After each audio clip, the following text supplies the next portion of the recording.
ishyaka munyarwanda,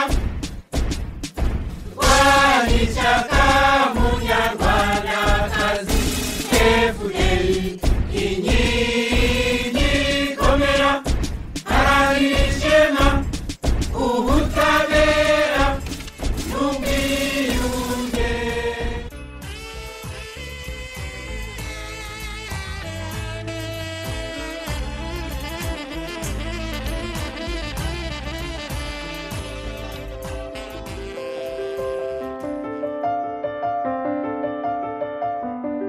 FDU inkingi iri mu Rwanda cyangwa iri muri gereza zo mu Rwanda.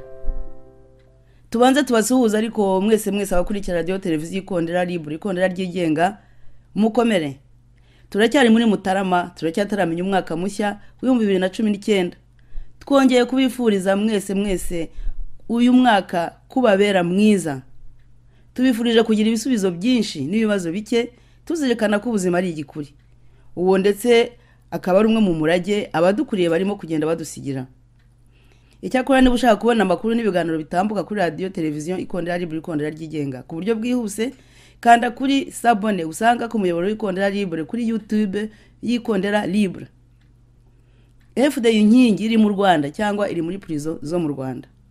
Iki ni ikiganiro twagiranye na Bwana Bahunga Justine.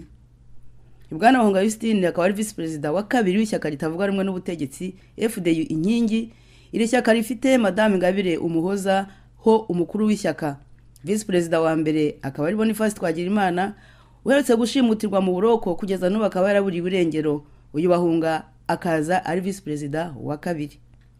Uretse uyu Boniface Twagirimana ndetse bamwe bemeza ko yaba atakiriho, FDU inkingi ifite abandi barwana shyaka barimo Sylvain Sibomana, umunyamabanga mukuru w'ishyaka FDU inkingi ari mu buroko, Fabian Twagirayezu ushinzwe ubukangurambaga ari mu buroko, Gasenga Leonire umubitsi wungirije ari mu buroko, Graciane Sabiyaremye wungirije ushinzwe igenamigambi muri FDU inkingi ari mu buroko, Theophile Ntirutwa umuhuzabikorwa wa FDU inkingi mu mujyi wa Kigali ari mu buroko, Venant Abayisenga umuhuzabikorwa wa FDU inkingi mu ntara y'Iburengerazuba ari mu buroko, Norbert ufite amahoro na Evode Mbarushimana bari mu buroko.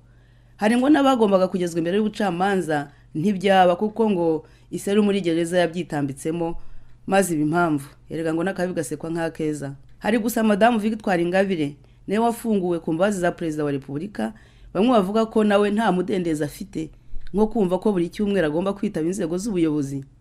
Aha niho duhera twibaza tuti FDU inkingi iri mu Rwanda koko nk'uko Bwana Bahunga Justine bivuga cyangwa iri muri gereza zo mu Rwanda. Imyaka 13 irashize FDU inkingi ishinzwe. Ubundi umwana w'imyaka 13 abageze nibura mu mwaka wa mbere w'amashuri yisumbuye. FDU inkingi imaze iyo myaka igeze he? Igeze kuki? Kwihuza ko FDU inkingi na RNC byagejeje kuki? Ubu FDU inkingi iri mu mpuzamashyaka 5 bita P5 cyangwa P5 mu ndimi z'ahandi. Kuba muri iyo mpuzamashyaka bigejeje kuki? Madame Umuhoza Ingabire akigera mu Rwanda hise avuga ku kibazo cya jenoside n'urwibutso kuri bamwe agira ati: none nyuma y'imyaka 9 abivuze, urwo rusyo rutuma umuhinzi atajya mu murima, umwarimu atajya kwigisha, umuganga atajya kuvura, umusore adashobora kurushinga, umwari adashobora gukobwa ngo yari kwe, ingo zitagira imyugariro, umubyeyi adategura urugori, uhetse urwo rusyo akabana narwo mu buroko akarugendana, yaba akunzwe akarukorana imirimo nsimbura gifungo, bamwe badatinya kwita shiku cyangwa uburetwa. Icyunamo kikaba kimaze imyaka 25 kuri bamwe na 29 ku bandi. Nk'uyu Bwana Bahunga Justine turi kumwe muri studio za radio televiziyo Ikondera Libre, Ikondera ryigenga. FDU inkingi yaba yo mu Rwanda yabikorera hanze y'igihugu igeze he ikura abantu mu cyunamo? Urwo rusyo yarukozeho iki? Uyu Bahunga numwe mu bakurikiriye hafi ivuka n'ibyiruka rya FPR inkotanyi, kuko yari umwe mu bakozi ba ambasade y'u Rwanda Ikampara mu gihugu cy'Ubugande kuva mu mwaka w'1983 kugeza mu mwaka w'1994. Ese aho uyu Bahunga na FDU inkingi bazabona amasaziro FPR cyangwa basanga FPR inkotanyi iri mu marembera?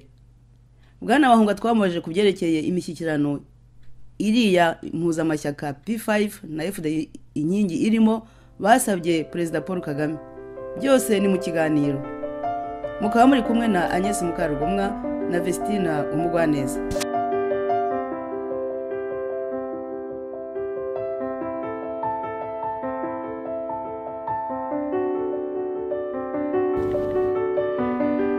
ndabasuhuza mwese abakurikira radiyo televiziyo ikondera ikondera ryigenga, ariko kandi biseguraho kuko uyu munsi ijwi ryanjye sinzi aho ryagiye, ariko nabiboneye igisubizo ko ufite mugenzi wanjye Umugwaneza Vesti turi buze gufatanya muri ikiganiro. Uyu munsi tukaba twakiriye umushyitsi mushya kuri iyi radiyo yanyu, televiziyo yanyu ikondera ryigenga. Umushyitsi mushya ariko mumenyereye kumva, mumenyereye kureba, mumenyereye kumenya ibye, akaba ari bwana Justine Bahunga. Bwana Justine Bahunga akaba yemeye kuza muri studio za radiyo televiziyo ikondera ryigenga. Uyu Justine Bahunga reka banza twibwire. Urakoze cyane Agnes na Vestine. Sindema navugira ahangaha, ariko radiyo ikondera ndayikunda. Akunda n'umunyamakuru witwa Agnes kubera ubuhanga yerekana mu bibaza abaza no kuntu akora. Nkaba numva nishimiye kuba mpari. Nkaba nishimiye nanone kuba nahuye n'uwitwa Vestine. Ntabwo nakwirirwa amagambo menshi cyane kugira ngo ntaza kwivamo. Ubwo rero nkaba ngushimiye rwose kuba wantumiye kugira ngo tuganire. Nkaba nasuhuza abantu bose babo twumve. Nkaba nizera ko ikiganiro turi bugire kigirira abanyarwanda akamaro.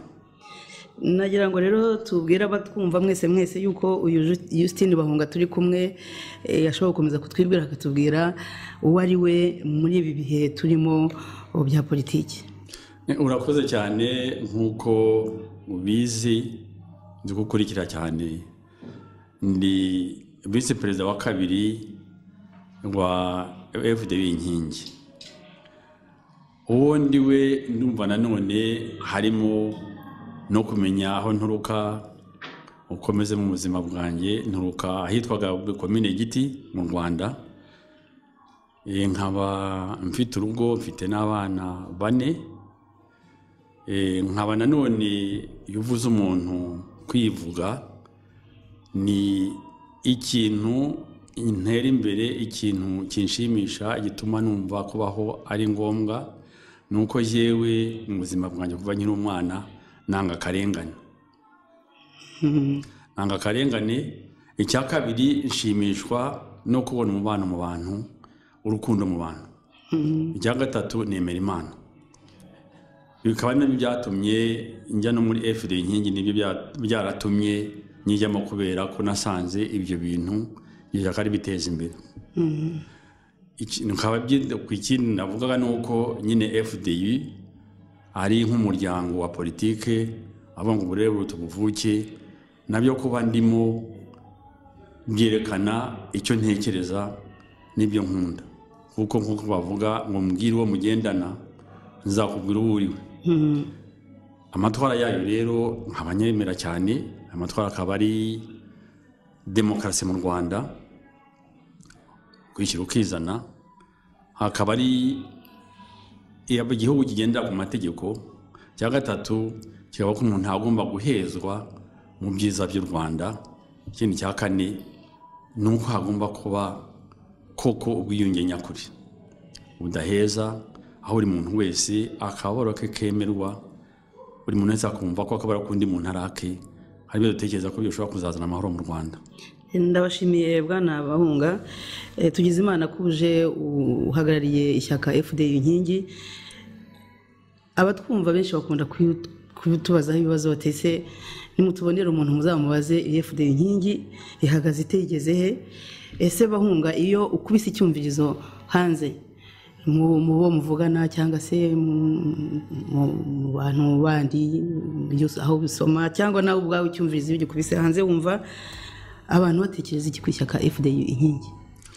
Babitekerezaho byinshi, kuko niba byabatekerezaga kimwe tuba dufite ishyaka rimwe ari FDU. Hari amashyaka menshi nubwo ko abantu bamwe babona ko hazindi nzira zabageza ku Rwanda dushaka.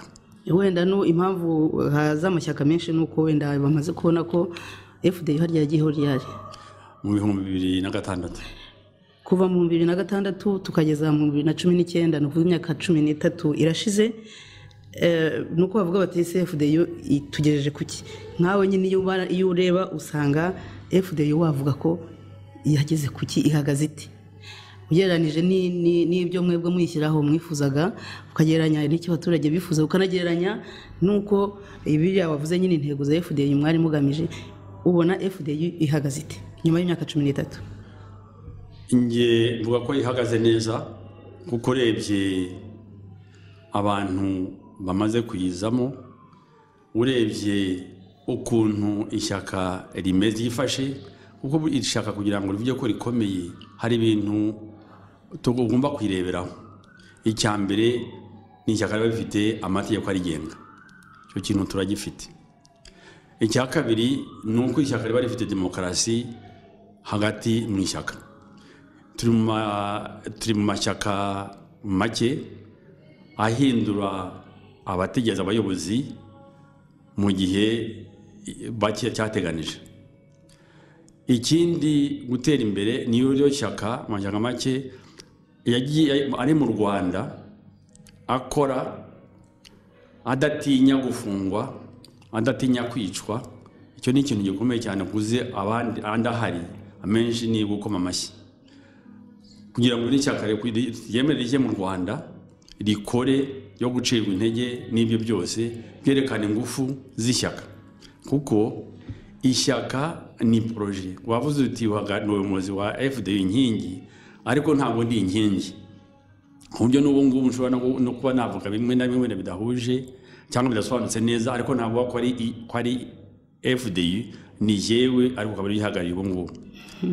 Aho rero nkavuga ko iyo ugeze ahantu ufite abantu bamaze gucengerwamo n'ayo matwa n'iyo projet bakaba bayitangira ni ikintu gikomeye mu gutera imbere. Ikindi gikomeye cyane nuko kanene bavuze ati umuyobozi mwiza ntabwo ufite abayoboke benshi nashoboye nawe kugira abayobozi benshi. Iyo urebye nka FDU inkingi muzi ko perezida waryo intwari yacu Ingabire Umuhoza nyamaze imyaka 8 mu gihome ariko rero atanahari ishyaka ryakomeje gutera imbere.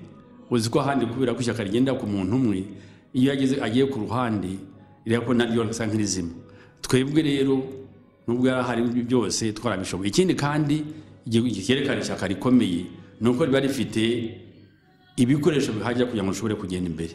Iyo urebye ugasanga ukuntu president wacu nibyo bashaka kugira ngo tubure uko tumufasha ajye mu rukiko dushobore kumwishyurira aje kugenda atsinda.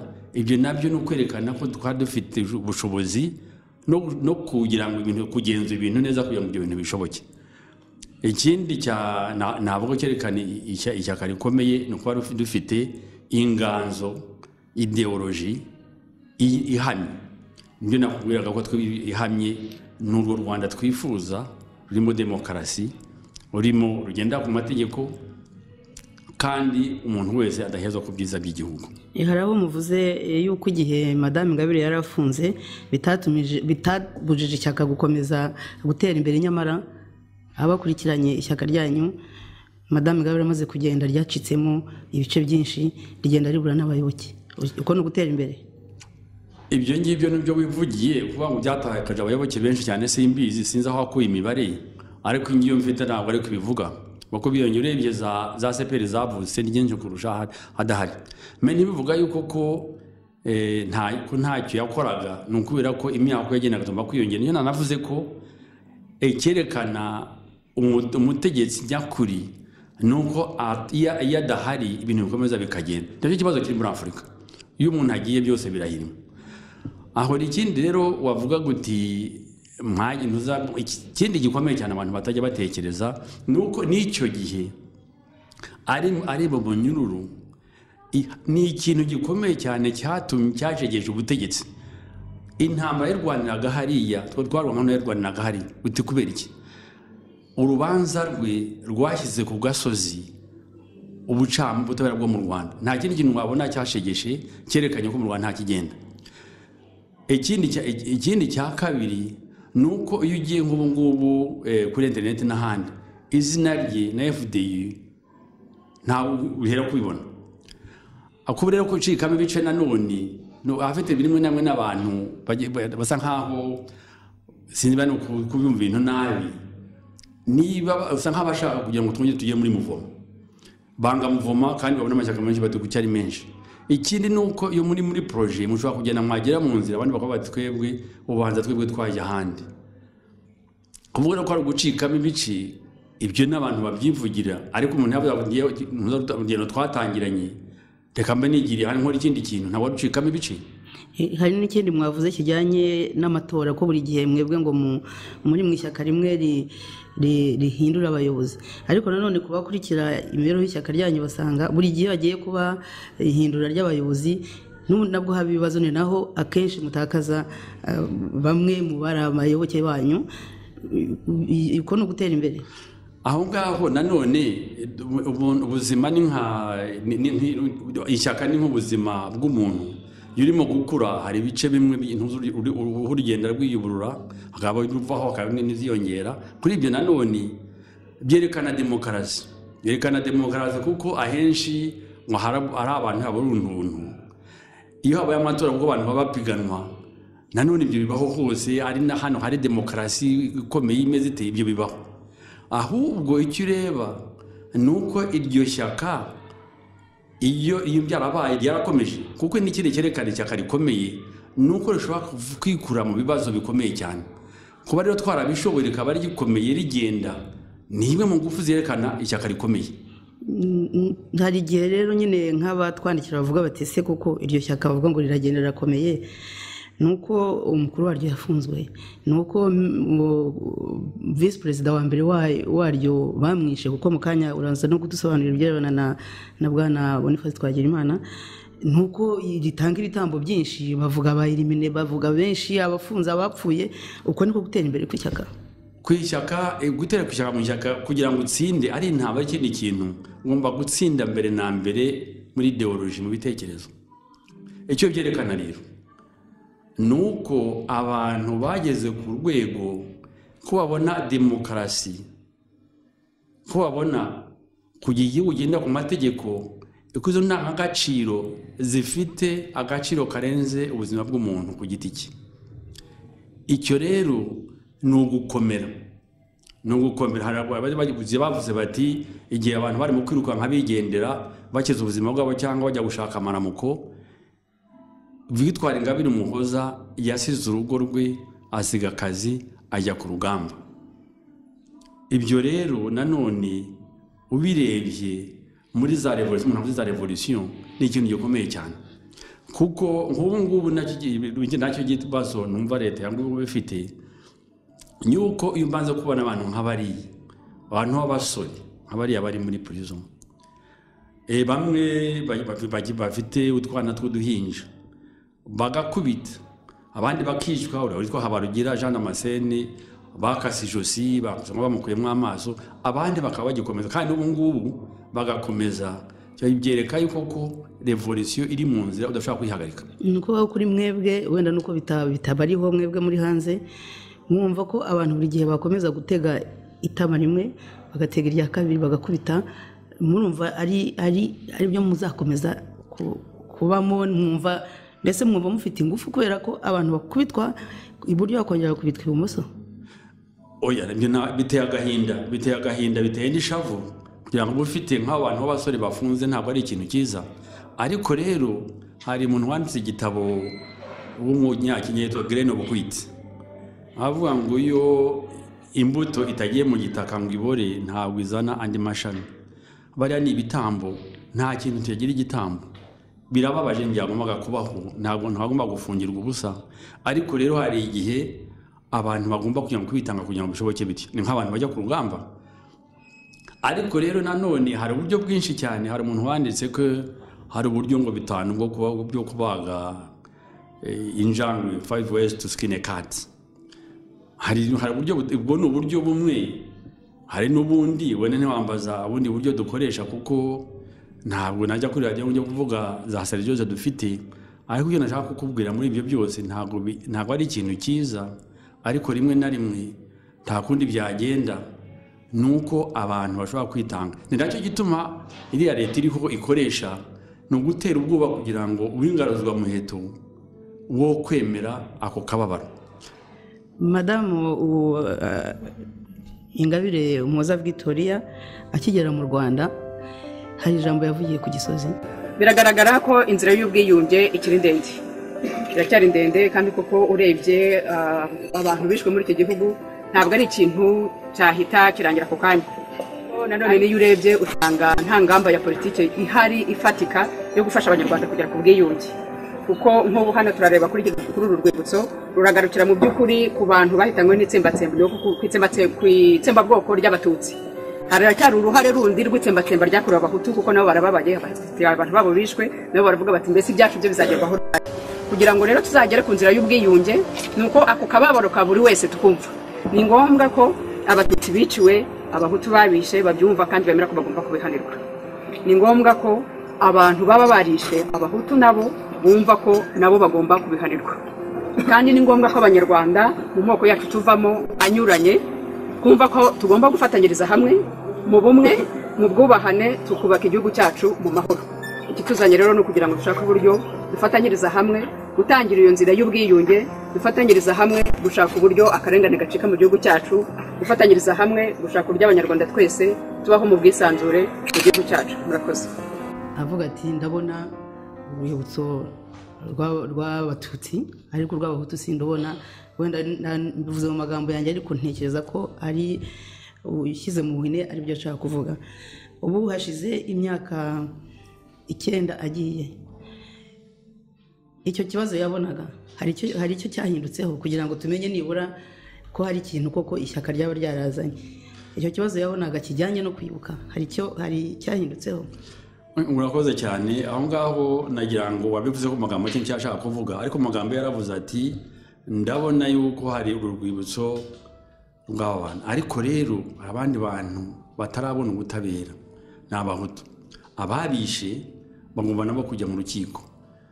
Aho rero kuko niko aho hungutseho iki niyo navuga bya rubanza nanone nuko kubera uko dukora kubera kampanye twakoze kubera urwo rubanza nanone uziko babimuhaniye ngo ko yapfobeje genocide, ariko yageze mu rukiko rwa Afurika ibyo bavuze ko atari byo, ko ikintu yavuze nuko umupolitiki ashobora kubikora, n'undi wese ashobora kuzavuga ati yewe ibyo mu ndega ntabwo ari byo, ko hari urukiko rwa Afurika rwerekanye ko ibyo ntari ukumbeshya. Ariko ibyo biracyari mu magambo, mu bikorwa mu cyo yifuzaga hari ikintu cyahindutse ku buryo nyine wavuga uti wenda kuva bivuze imyaka 9 irashize hatangiye ibikorwa byemerera nabo Bahutu kuririra babo.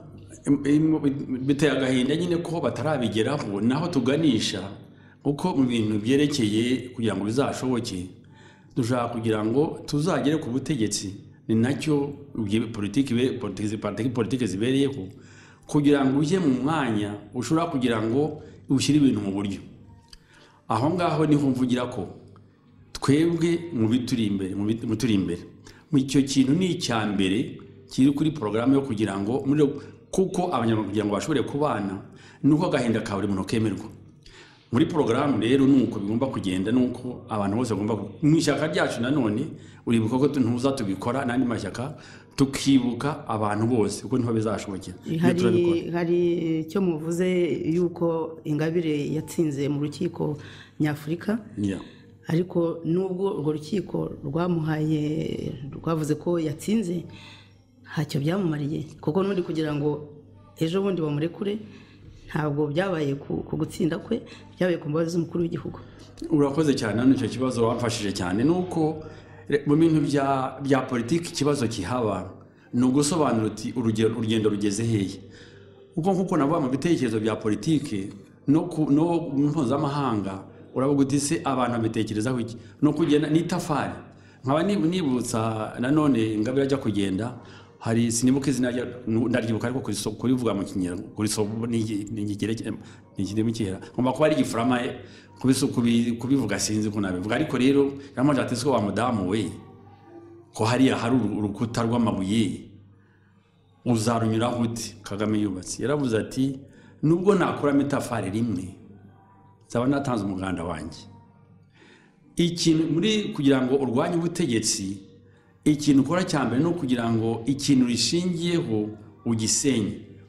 Aho ngaho rero turi mu gukora ukuntu niba bigezaho urukiko rwa Afurika igihe Perezida Kagame ariwe perezida ubumwe bwa Afurika rushobora gufata icyo cyemezo byerekana ko abantu barimo guhinduka mu bitekerezo.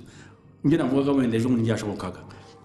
Aho rero turimo kugira ngo duhindure isura y'uko babona Kagame gukora muri gitangaza yagenda avuga ngo igihugu genda ku mategeko bibyaragaragaye. Ugenda ushaka abantu bakuyimye cyo tubona avugaga mbere na mbere burya FPR kugira ngo itsinde ikintu cyo gukora ni intambara ya communication. Iyo turimo kwitsinda.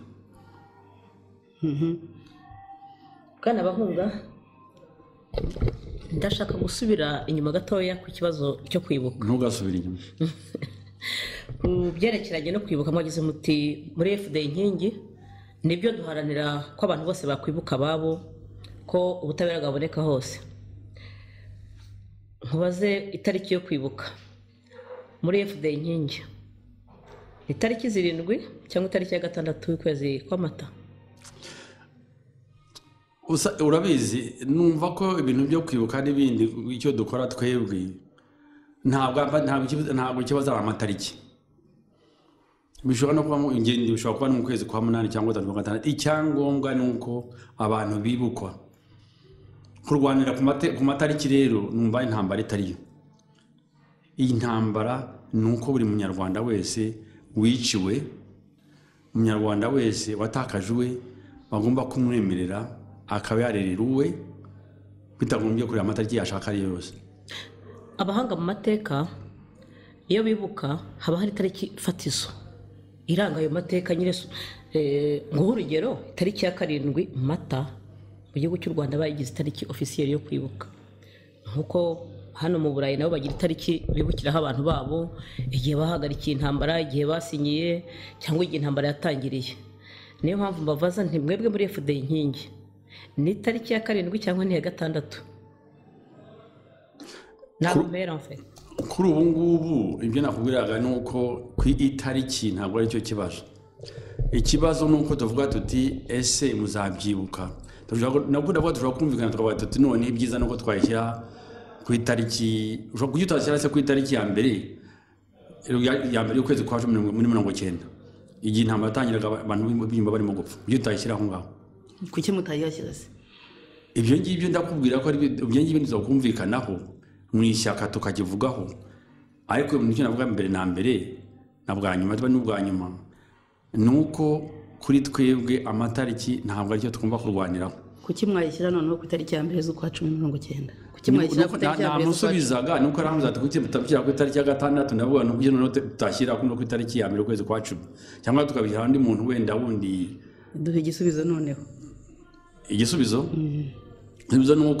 igisubizo nuko ntabwo ari ngombwa ko itariki ya mbere yo kwa 10 cyangwa itariki ya 7 y'ukwa 6 cyangwa 7 kwezi kwa 4 nuko bazaba itariki yo kwibuka abanyarwanda bose yuko abapfushije ababo bagomba kwibukwa. Twari tukiri kureba icyo FDI yagezeho kuko ubwo Madame Ingabire Umuhoza batubwiye nyine ko kuba yarafunzwe biri mu byo mwagezeho kuko ntabwo ryo twagezeho nuko twashoboye kumurwanaho kandi akaba yararwo intambara yarigwanaga naho yari hose. Ikindi ntigeze kuvuga muri iyo ntambara nuko yashoboye kwandika igitabo ari muri prison. Bigerekana iki? Nuko ni inzego zaba zo kuneka yaze kubyina zero.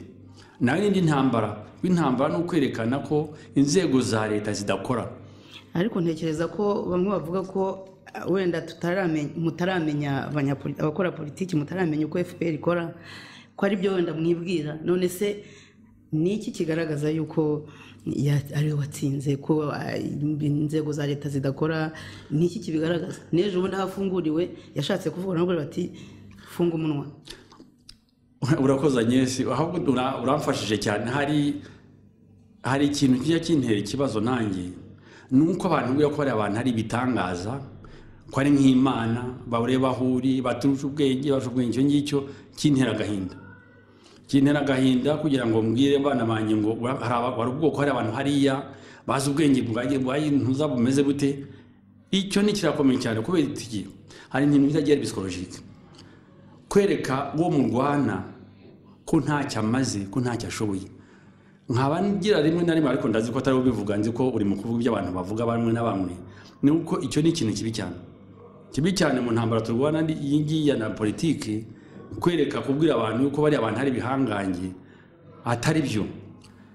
Kuki se bamye ubwongeze sibumenye kuki babeshya simenye kubeshyuza abo bantu kuki bagera mu mayire simenye kugira ngo amayire menye ko ari amayire umva atari ikibazo naje Bruno niba abo bantu koko bafite ubwo bushobozi ntabwo narwana nzi ko bafite ubwo bushobozi ntabwo nabandwana nabo ndwana nabo ngubu ntaba nuko nzi ko batandusha ubwenge ko iyo mitego yose nshobora kuyibona kandi ko nshobora no kubarusha baba mu mitego mu gukora neza nkandi ntegura iyo mitego.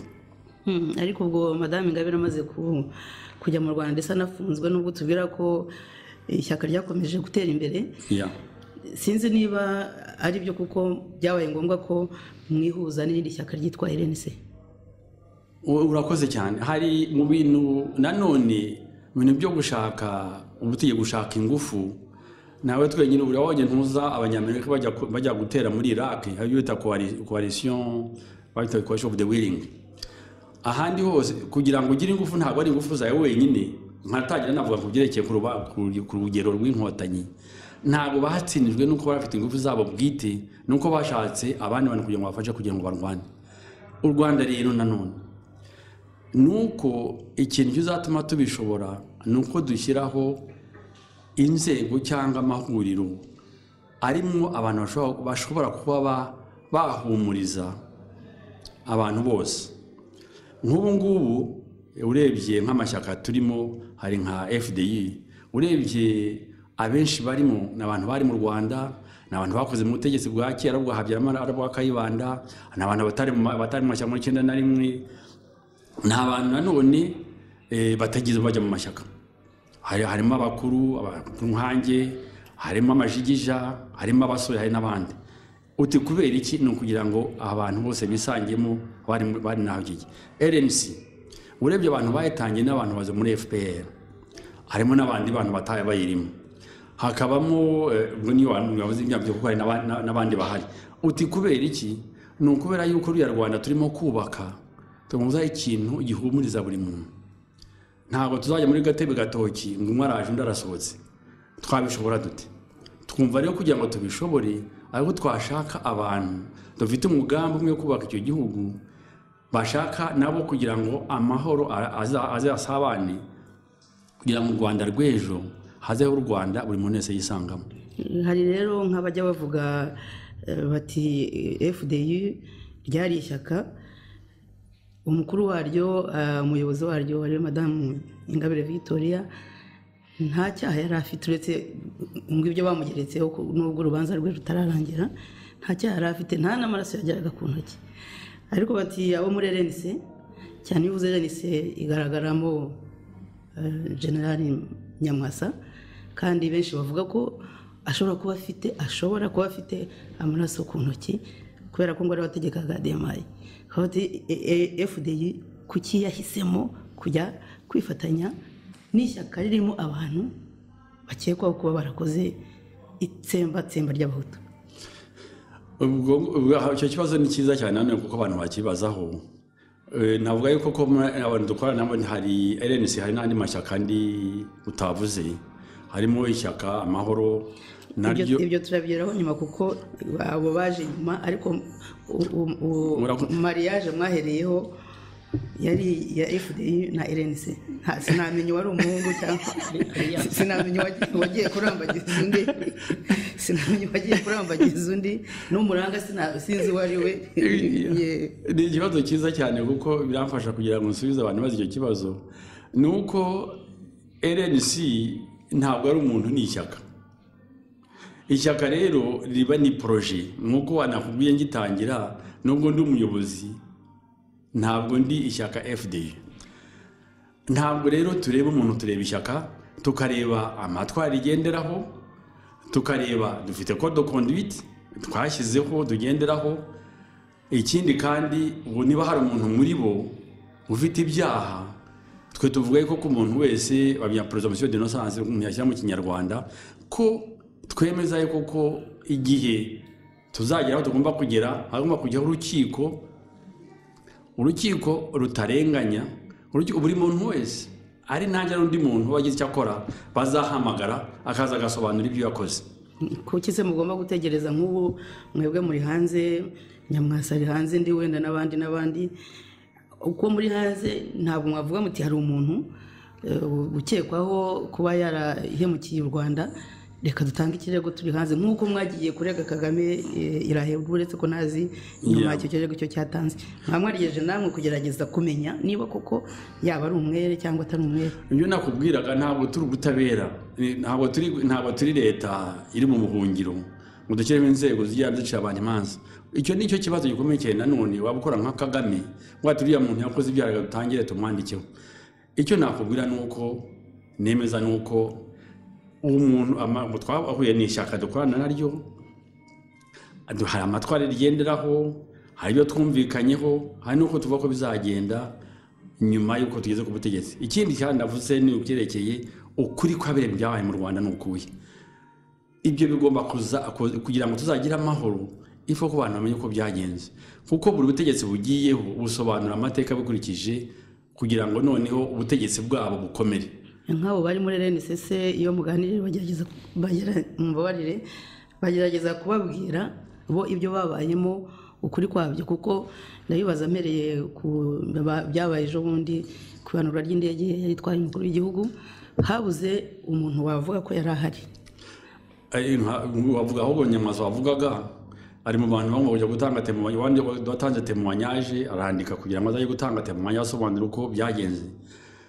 Aho ngaho rero ibyo ngibyo nanone kuvuga ngo muvugane bihe urumva ntabwo najya kuvuga ibintu tuganira mwabunye mu cyaka ntabwo ajya kuvuga ngo ibyo tuganira ibi nibi ariko icyo navuga nuko nukunyira kuri principe. Ikindi nuko duhurije kugira ngo u Rwanda dushaka kubaka n'urwuye numva aricyo kintu gikomeye cyane. Ikindi washobora ute cyane kugira ngo uhumurize abandi bantu bari mutari kumwe umva batikana ko wenda ari hariya nakumva mfite icyizere kuko tugomba kwirinda yuko tuzakora ikintu yuko abandi baza abandi bagasohoka. Oya ndabashimiye cyane kuko cyane niba mugendera yuko umuntu wese igihe ubucamanza butaragaragaza amakosa yakoze atagomba kwitirirwa ikosa kandi ubutabera butaramuhamya. Ibyo ni byiza ariko nanone mwasanze kwifatanya na RNC bidahagije mujya gushaka abakobwa hirya no hino cyangwa se n'abahungu nibwo noneho mubaye P5 nuko mwari mubonye mwe na RNC bidahagije noneho mujya muri P5 niki mwavanye ubu ngubu umuntu yavuga cyabongereye imbaraga nkamwe FDU kandi namwe ubundi FDU n'ubundi mwari amashyaka atatu mwishyize hamwe. Singiye bakajya kuvuga ngo urakoze nguko ni byinshi cyane ukora neza.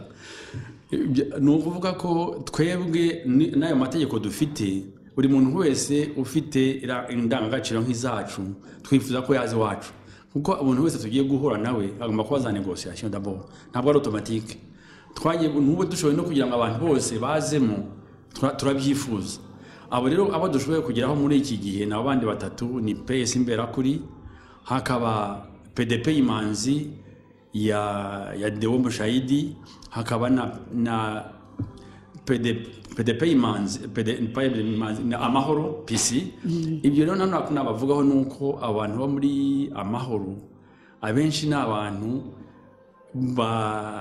bamwe bakoze muri Ibuka dukorera hamwe. Ibyo nabyo akaba ari ikindi kintu cyerekana ko nabo batutsi biciwe bafite nabo abantu bari kumwe natwe bashobora kumva bati bari abantu bari kumwe n'abariya kukibuza ko bavuga ko abashaka kuturwanya ngo ko FDI ari mu gutegura kuzongera kurangiza genocide ariko ntabwo babindega kandi ubona turi kumwe n'abantu bari mwibuka. Ibyo nanone bikaba muri wa murongo kugira ngo buri muntu wese atwiyumvemo yumve ko icyo duharanira atari kugira ngo tuzagire uko tugirira nabi ari uyo muntu yisangiyemo.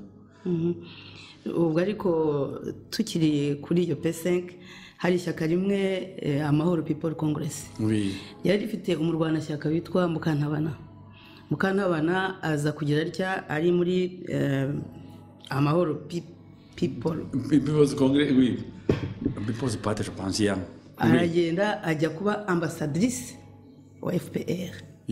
Mukantabana ajya kugenda iri shyaka ryababwiye ko hari uko bigenze mu ishyaka ryabo ko hari umuntu bahaye FPR cyangwa se babwiye ko asezeye kuko n'umuntu avuga ati CFDI ntabwo iri mu Kigali wenda itazi oya aho ngaho nyine kuko bagomba sinibuka neza ariko bagomba kuba yaragiye tutarakora ataza muri alliance yacu niko ntekereza kandi ikigomba kumenya ari muri FDI ari n'ahandi ntabwo azabona abantu bagiye kubona bagiye aho ngaho none ikintu bagomba gutekerezaho kuko ari natwe n'abandi abantu bitwa twita abagambanyi barahaba hose no muri za serivisi ziba twita zo gucunga umutekano n'ibindi mu bihugu bya hano ujya kumva birahari aho rero nanone ntabwo dushobora kuza ari natwe ari n'abandi wenda nta gihe hazaburamo abantu bakubera intege nkeya bazakumva ukagenda ukabona babahaye imyanya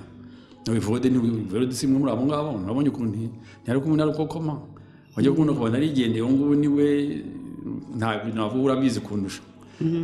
Reka dukomeze noneho kuko nyuma mumaze guhura na RNC mwarakomeje nyine muri FDI haza P5 ariko muri iyi minsi twumvise ngo mwasabye n'imishyikirano leta y'u Rwanda Perezida Paul Kagame muyisaba mu gihe hari umwe mu barwanashyaka banyu b'imena witwa Boniface Twagirimana bavuga ko yishwe cyangwa se ari ahantu hatazwi twagira ngo mubanze munatubwire amakuru ye yarishwe yariho byagenze bite biteye agahinda kwivuga ntabwo ari ibintu byoroshye iyo ufite umuntu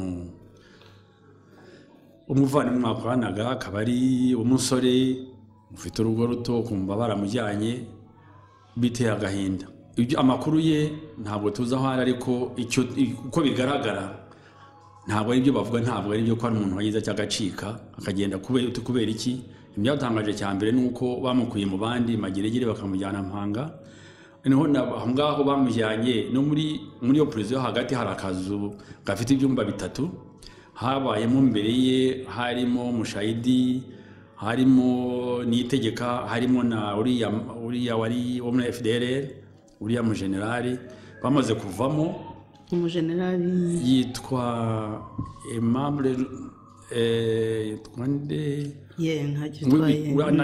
ntuzangira ngo turamufite ntuza wahoze ari porte parole wa FDLR bafashe akajya mu Rwanda yitwa Amahoro niko niba ari ryo zina rye hanyuma umunsi yagombaga kujyamo nk'iminsi ibiri imbere bazana undi muntu witwaga Aimable nawe warafunzwe kubera ko yashatse kwica umujournaliste ntuza igifungo à perpetuité mu minsi ibiri nyuma mbere yuko hagera hanyuma ku itariki ya gatanu yahageze ku itariki ya gatatu ku itariki ya gatanu umudamu agiye kumureba avuga ati tubaganira ntabwo yumvaga ko ari ikibazo yaravuga ati ahubwo president yafunguwe ubu dufite icyizere yuko natwe bazadufungura cyane cyane ko yavuga ko we azakora uko ashoboye kugira ngo bafungure ku itariki ya 8 bamujyanye urumva rero nta kuntu umuntu amaze ahantu iminsi 5 gusa kandi ntabwo bamerewe kugira ngo abone n'abandi bantu yaba yarakoze yarateguye kugira ngo asemerwe nko babivugaga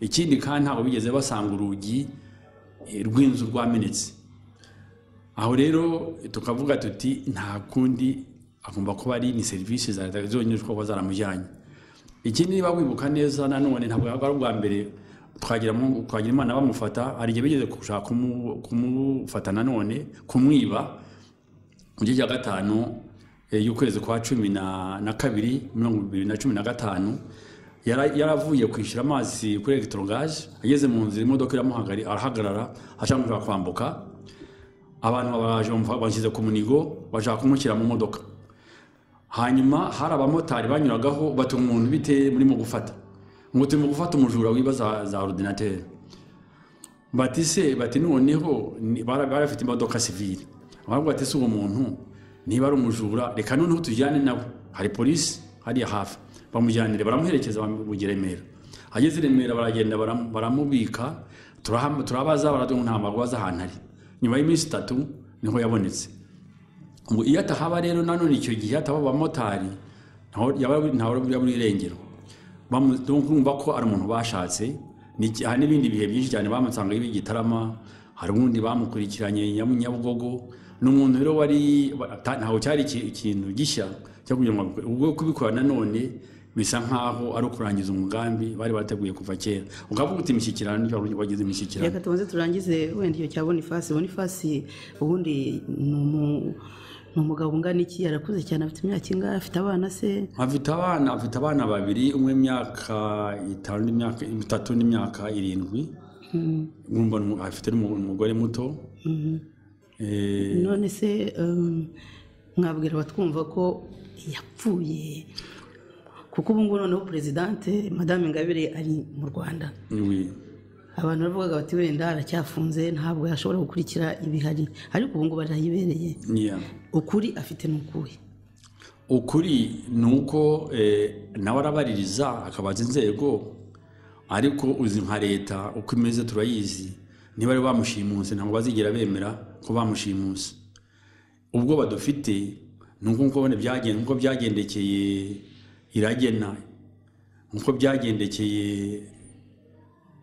uriya musore Jean Damascene Habarugira ko nabo dufite ubwoba ko nawe bashobora kuba baramurigishije ariko turacyakomeza kandi nawe arakomeza ari kubwira ambasade zihari nkuko natwe tubikora ko turandika buri gihe twandikiye hari urwego rwa Nations Unies rushinzwe abantu babura nabo twarabandikiye hari Amnesty International nabyo turakurikirana hari Human Rights Watch tubakurikira ariko byose urumva leta y'u Rwanda ntizemera ko imufite ashobora ko byagiye bigenda kuri bamwe n'abashobye bagenda bijya bakakwerekana baguta ahantu ibyo rero urumva ubwo baturabufite nta zindi mbaraga dufite twebwe ngo tube twahana leta y'u Rwanda cyangwa twayiteraho igitugu ishobora kuba yamwerekana ni ikintu gikomeye cyane ariko bitangana ngo nakubwiye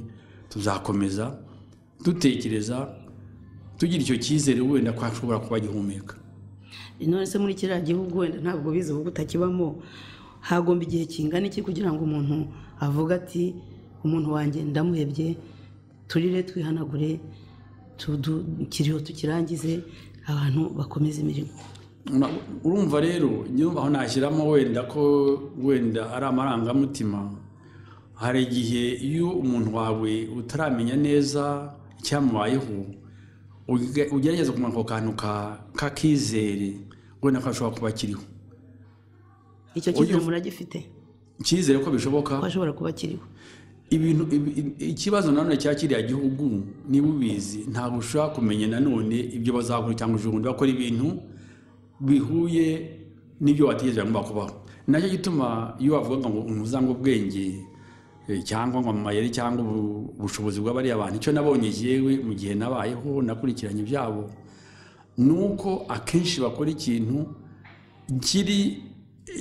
gitandukanye n'icyo wategereje umuntu yakora au contraire de la logique ahubwo zari urwana uvuga uti ntabwo bishoboka ahubwo uraba nk'uko ngiye bavuga bati urabizi nk'abazungu cyangwa bakavuga uti bahaniye indege kugira ngo babone urwitwazo kugira ngo habe jenoside bakubwira bati kamwe murabeshya bishoboka biti icyo kintu cyo gukora ibintu bidahuje n'ibyo gutekereza kugira ngo bakujijishe baje n'abantu bavugana nabo ibintu tuba tugitekereza nacyo cyo bituma mvuga nti ntawamenya ibyiza nuko rimwe n'abari gihe uvuga ngo ni ku giti cyanjye ajya uvuga uti ibyiza wenda nuko ntati cyizere uko kubitangaza byaba kiranga kikazaba nizego nka Paul witwa Paul ukazamera nka Paul ye Damascus nkubiga kubitaka agahinduka kuko wenda nabyo kubita kazageraho akaba yahinduka nawe noneho umuntu wacu akamubona. Ubwo mufitiye icyizere Perezida Paul Kagame ko yazahinduka ahari wenda kuko n'ubundi mwamusabye imishyikirano nubwo yaramaze ku wenda si we n'inzego ze nta nubwo yaramaze kuko icyo nanone muri mushyikirano ushobora kuvuga uti umuntu wacu ari hehe kuko mushyikirano ushobora kuzamo ibintu byinshi cyane ntabwo ari kuvuga ngo malgré uti wenda n'icyo gihe dushobora kubona kumubaza tuti umuntu wacu ari hehe ariko se koko mwandikiye Perezida Kagame FDU yandikiye Perezida Kagame imusaba imishyikirano mu mvugo tumenyereye kuyumva mu rwego rwa politiki ntabwo ni P5 yamwandikiye afite ni P5 yamwandikiye ntabwo kumusaba imishyikirano ntabwo ni nk'uko byagenze kuva kera urebye n'igihe inkotanyi zateraga n'ikindi mishyikirano ibaho kubera yuko wumva ko nta kundi wabigenza aho rero ko nta kundi wabigenza hari uburyo bwinshi bwo kugira ngo mwamwandikiye mu yahe magambo nge nta wenda uraza kuduha wenda ibaruwa mwamwandikiye mu yahe magambo twabwiye tuti ikibazo cy'u Rwanda n'ibibazo bihari nishobora kurangira tutumvikanye ukuntu ya Rwanda ruzayoborwa uko inzira urimo ahantu iganisha ni incuraburindi ibyiza rero niba ukunda ruriya Rwanda niba ukunda n'abawe nabo muri kumwe icyiza ni uko wakumvikana n'abandi bantu mugashyiraho inzego zihumuriza buri muntu ubwo se igisubizo mwabonye ni iki ntacyo turabona ntabwo arasubiza abonye ukuntu yabuze uriya Sezibera uriya minisitiri avuga ngo ntabwo azi n'aho turi ariko ejo bundi akaba arimo kuvuga ngo P5 ngo irimo gukora ibi n'ibi ubundi se muri turi hehe ubundi muri none P5 ntuza ko mpamvu uvuga uti ntuza wowe umuyobozi wa FDU inkingi twavuze amashyaka arimo turi hano ikindi mu FDU nabwiye ko twebwe turi no mu Rwanda we ntabwo batubwiye ntabwo nababwiye FDU mwe muri he FDU P5 iri he FDU iri urakoze cyane nanone kugira unyuze ko niba nta kivuze ni ikibazo gikomeye cyane ushobora kuba wakivuze ari ikibazo gikomeye cyane ni uko mu FDU perezida wayo ari mu Rwanda icyicaro cyayo uzabe no kuri antete z'ishyaka ryacu ni mu Rwanda premier vice perezida ari mu Rwanda bari abafunzwe bose 10 bari abayobozi twebwe rero abo hanze ni nk'agapande kari hanze nacyo gituma ishyaka ryacu zarebe twagiye tugabana umwanya umwe ni mu Rwanda undi ni hanze undi ni mu Rwanda ni hanze gituma vice perezida ari wa mbere ari mu Rwanda wa kabiri akaba ari hanze secrétaire général Sylvain Sibomana nawe ari mu Rwanda uretse ko ari mu munyururu ukaba dufite secrétaire général wa kabiri akaba uri hanze ubwo rero turahari kuvuga ko muri FDU umuntu uriho ubu ngubu umuntu yavuga ko mu Rwanda ko ashobora kwigenza n'amaguru yombi nawe uretse ko bamufunze umunwa ni uvuga ko ari Ingabire gusa ni utinyuka ubu nta wenyine uriho n'abandi bose barafunze ariko dufite ntabwo nabijya ngo dufite n'abandi bayobozi kuko barabatoraguye abo ngabo sinshaka kugira ngo mvuge abandi aho bari ariko hari n'abandi bagihari avugana nabo yakira me numva hano ubu ntuzi ikiganiro kuko ntuzi abadiyema barimo kugikurikirana ntabwo guha aderese zabo naho bari ariko dufite abantu mu bice byose byo mu Rwanda hanyuma rero ikindi bavuga abo bandi nka RNC sindi nzi ko nta structure bafite mu Rwanda n'abafite simbizi ariko bari hanze none reka tubaze P5 bibahe ese nindi uyoboye n'uwitwa Nayigize iki Jerome muri RNC kuko nkuko bizingira ngo nuko turasimburana buri mezi 6 imbere yaho yari bukeye muri iki gihe cy'amezi 6 bizaba ari Jerome wo muri RNC ni ukuvuga rero ko uwasabye imishyikirano na perezida Paul Kagame ari P5 ubwo ni uwo Jerome wanditse Jerome wo muri RNC niwe wanditse umwanya mu izina rya P5 mu kwezi ibaruwa ya mbere mu kwezi kwa karindwi icyo gihe Buke Joseph niwe wari perezida wa ntuza P5 niwe wanditse icyo gihe ariko iya nyuma yagiye kuko Jerome ari we perezida wa P5 niwe wanditse ubwo na mugenzi wanjye ubwo afite ibibazo kubaza ariko ndagira ngo kuko twavuze turimo kuvuga FDI iyo mwirebye icyo mwagezeho ikiganiro twagiranye wakunze kugaruka gusa kuri Ingabire nk'aho ariko umuyobozi mukuru wa FDI uvuga ko ishyaka riri mu Rwanda wowe uri vice president wa kabiri wa FDI inkingi ukaba uri hanze hamwe n'abandi muri hanze mufasha ishyaka nkawe ku giti cyawe umuntu uri hanze wowe watubwira ko mwe muri hanze mwakoze iki nk'abantu bari hanze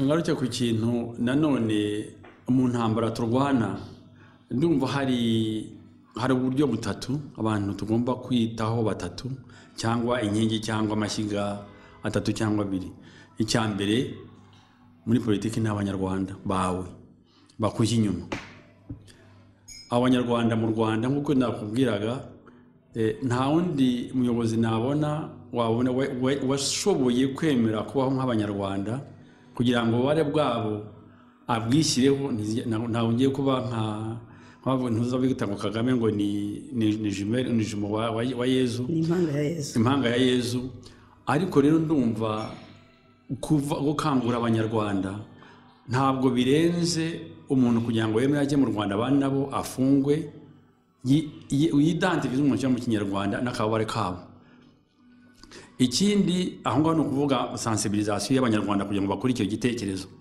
icyo ngicyo ndumva yaragishoboye twagishyira kuri active yacu abo hanze rero abo hanze nanone nk'uko tuvuga isi ukuntu imeze cyane cyane nk'u Rwanda rutunzwe no hanze nta kintu wakora udafite abo bantu bari ku ruhande rwawe no muri FPR kugira ngo itsinde ikintu yatsindishije leta nuko yari ifite izo nshuti zo hanze kandi ubu ngubu abantu bagomba kubona yuko tukabageza yuko ku bintu nabi bafite inyungu mu Rwanda ko iriya leta bari mu gufasha ko niba bafite n'inyungu zabo hari kuganisha izo nyungu zabo ntabwo bazazijya akuri utumugeze hehe rero niho wavuga uti niho wapimuka uvuga uti se aho mu bihe muhagejeje hehe iyo navugaga ko abangino twakoze urebye reka mfate nk'ibihugu nka bikomeye kuko byafashije leta y'u Rwanda reka dufate Ubwongereza dufate na Amerika iyo urebye za raporo z'abanyamerika kandi izo za raporo ubundi zikorwa ko nakoze muri ambasade zikorwa na ambasade sur place yo mu Rwanda ikindi icyo baravuga bati mu Rwanda ibi byose tuvuga byo gufungira abantu gusa byo kugira bati banavuga muri umwaka ushize no n'umwaka ushize 2017 ko kubera kuniga amashyaka ko abaturage badafite ubushobozi bwo guhindura ubutegetsi binyuze mu matora adafifitse Abongereza nabo twigeze kuvugana nabo ntuza muri pageze kuba deba muri parlement bavuga bati byo guhindura itegeko nshinga bavuga bati uriya mugabo buri gihe tumugira inama ko ibintu arimo gukora bizajyana igihugu ahantu habi batariko twebwe nta kundi twabigenza uretse kumugira iyo nama aho rero hakazaho cya kintu cyo kuvuga ntabwo ari bazabigukorera nuko abandi bazi nimwe muzabyikorera ariko kugira ngo babyumve ni ikintu gikomeye cyane cyo twakoze muri media ubwo ndavuga za guverinoma ibyo mwakoze turavuga ibyo mwakoze ibyo ngibyo kugira ngo bishoboke ibyo bishoboke ni ukubera ibintu twandika ni ukubera ibintu tuvuga ni ukubera imishyikirano tugira n'abo bantu ntabwo byikora wenda mwaza kuduha ingero kwandika ngoretse ko ntuza computer ntuza ibintu twandika abo bose ari abanyamerika ari abongereza nihundi turabandikira turahura turavugana kuko nk'akantu nari ngiye kubabaza wenda kamwe mugenzi wanjye mbabarire nuko namwe muri hanze hari ijambo Ingabire yavuze ageze ku Gisozi nyine ndigarukeho avuga ati ko mbona urwibutso simbona urundi nkamwe muri hanze n'abari hanze bagombye kwibona muri urwo rwibutso ntibibone mu rundi muri hanze sinzi niba hari icyo mwashoboye kubikoraho ndavuga nka hano mu Bubiligi buri gihe hari urwibutso ruri muri komine hano hirya yawe rwe Saint Pierre ni bamwe bemerewe kujyayo abandi ntibemerewe kujyayo kandi muri hanze nko mu Bubiligi nkeka ko hari mufiteyo abayoboke benshi ba FDI icyo kintu Ingabire yagiye avuga ari mu Rwanda kandi agifungirwa hano hanze mwebwe mwagikoze iki? Murakoze cyane aho ngaho nkuko navugaga ibihugu kugira ngo babahe ibyo babemere ibyo bintu nuko ubwo butegetsi buhari bubikora cyumva yuko ko bugomba kufatanya bugakorana na leta iriho ubu ngubu mu byo dukora rero ni ukugira ngo twebwe twerekane ko ahubwo bari bakwiye gukorana natwe ko n'icyo kintu cyo kugira ngo gikundwa akazi ruhande rumwe biri mu bintu bizadutera ibibazo nkuko byagenze cyane cyane Ababiligi igize ko baraje bakundwa akazi Abatutsi nibyo byavuye muri revolution muri 1959 ibyo byatangiye n'ikibazo cy'impunzi n'ibindi ko mu Rwanda mu bintu byagiye bitera ibibazo nuko abo bantu bo hanze bafashaga ubutegetsi butubahiriza ikiremwamuntu kandi uko bigenda buri gihe cyane cyane yari ibintu byerekeye guheza abantu muri politike guheza abantu mu byiza bitatse igihugu ko bigeraho abantu bakwivumbagatanya bakabirika ubu rero icyo dushaka nuko nanone tugeraho tubere babona yuko ibyo bintu bari mu gukora atari byo no kugira ngo tuzagire ingufu zihagije kugira ngo bataba abantu kuko bari mu kuvuga tutabikurikije n'inyungu zacu ntabwo tuzazibona kuko ibihugu bikorera ni ingufu ni inyungu ntabwo bikorera kubera ko bagukunda icyo ze mukorera nk'ishyaka rero ngo twerekane bari bakwiye kudufata nk'abantu bafite ingufu bashobora kuzateka kiriya gihugu kandi ko nabo bafite inyungu yo kugira ngo u Rwanda rugire amahoro. Bwana Bahunga, kwibuka ni uburenganzira kandi uharanirwa. Nsubire mu kibazo cya mugenzi wanjye amaze kuvuga, havuze Mutababirigi yavuze ko hano mu Bubiligi hari urwibutso rwa jenoside. Iyo umuntu aharanira uburenganzira n'amategeko yarengaho, tujya tubona bajya kwigaragambya nkuko tubona Matata n'abantu baba bari kumwe bakajya ku rwibutso kwibuka. Mwebwe abantu bo muri FDI muri he? Mwaba muvuga muti natwe kuko Ababiligi batubuza kwibuka, ariko kubera ko ari ikintu dushaka reka tugiharanire, twe turi hanze tugaragare. Ibyo bintu mwaba mubikora muri FDI? Kwibuka twe turabikora. Uzi ko hari umunsi amashaka yose ya opposition n'aba bashinzwe barengera muntu duhurira hamwe tukibuka. Ibyo kirakorwa hano. Ahubwo icyo wavuga nuko ikibuze nuko ubwo burenganzira buri hano mu Rwanda budashoboka. Naho hano ko turabikora, turi mu bantu bakangurira abantu kugira ngo baze kwifatanya n'abandi kwibuka abantu bose. Mwemera ko abanyarwanda bashobora kwibukirwa kuri urwo rwibutso yavuze ruri kuri woriwe, ko ariho hantu bashobora guhera bajya kwibuka abantu babo? Ndavuga mwe muri hanze mukaba muri n'ishyaka rya politiki, kujya ku rwibutso cyangwa kujya ahandi hantu, ko mbona abanyarwanda batabifata kimwe. Mwe bantu muri FDI muri he nyine mwemera urwo rwibutso, cyangwa ntabwo mwemera ko umuntu ashobora kuba ariho yahera ajya kwibuka abanyarwanda, kuko ni urwibutso ruraho rurubatse? Mwebwe abantu muri FDI muri he kuri urwo rwibutso? Nkuko nakubwiraga, bavugaga ko kwica amategeko, iyo uri muri mu ntambara ugomba kintu tukagikora ukavuga se ndakuraho bihe musaruro. Iyo uvuga uti nica amategeko ndakuraho umusaruro urenze urabikora, ariko iyo usanze kubikora byakubuza kugira aho ushaka kugera, igihe ushobora kunyura ku ruhande. Ibyo ni tactique ni uko wadabuta ibyo ukora ukurikije tere uko imeze. Iyo bavuga yuko n'ubusanzwe hari nk'utwavuga ibintu byerekeye nk'urukuta ruri imbere yawe ugasanga umuryango bawufunze, aho kugira ngo wicara ngo ujya gushaka amapiki ushobora kunyura kandi ugashobora no gusanga n'idirishya rifunguye cyangwa asanga ahantu hari itafari ritameze neza ukahakomanga cyangwa ukaba ari ryo ushaka ujyaho. Aho rero niho mvuga muri ibyo byose tugomba gukora na tactique. Muri tactique kuko tugomba kwirinda sinzi ukuntu mwabyita ibintu bya populism, bambone ko nakoze iki, bambone ko nakoze iki, babone ko nakoze iki ngiki. Kuri iki gihe turiho kuri gihe uko mbibona muri FDI tugomba buri gihe kureba intambwe yose dukoze tukareba niba dutera imbere cyangwa tujya kurwanya kandi dusubira inyuma. Aho rero nanone kuri icyo ngicyo ntabwo bivuga n'ibyo bitabaye, ntabwo tuba turimo kubikora kuko nka diplomasi abana bavuga ngo nakoze iki twebwe tugendera kureba buri kintu cyose ibyo bita sinakujya mu Kinyarwanda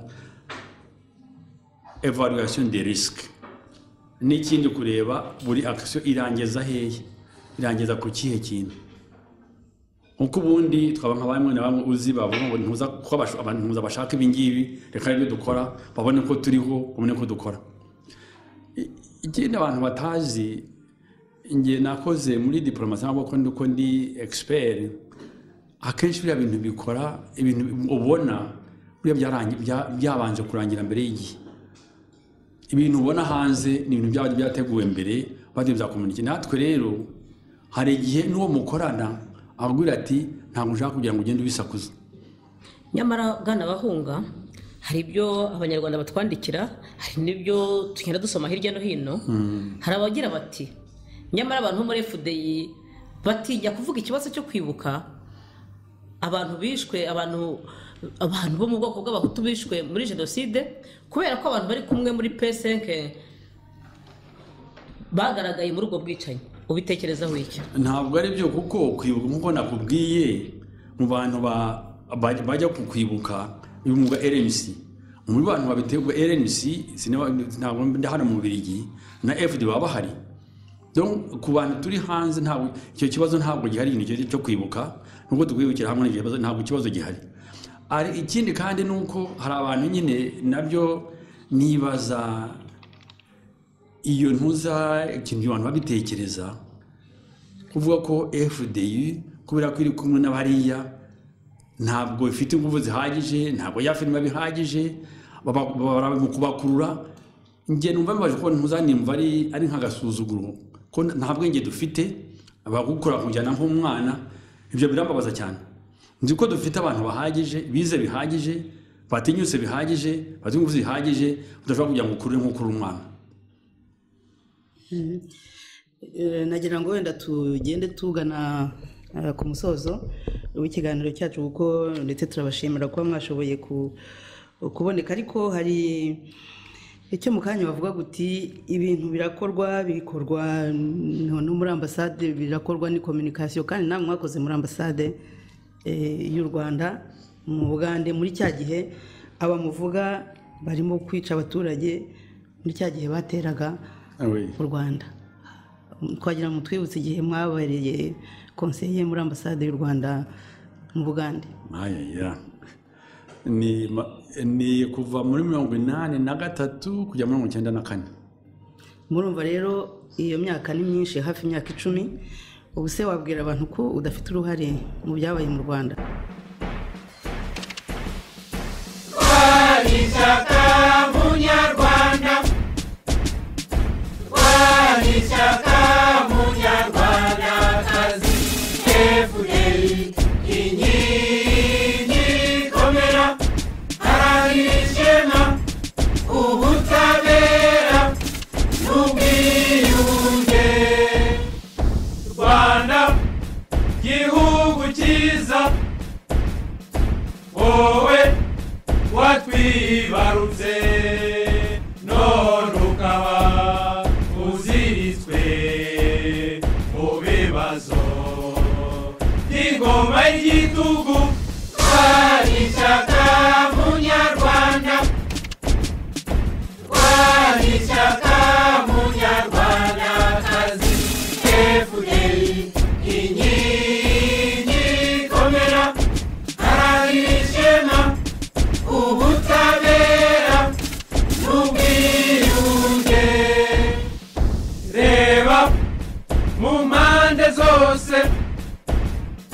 z'uturere tugize u Rwanda.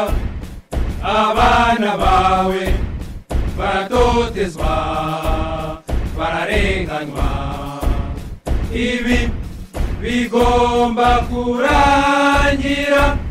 Ubu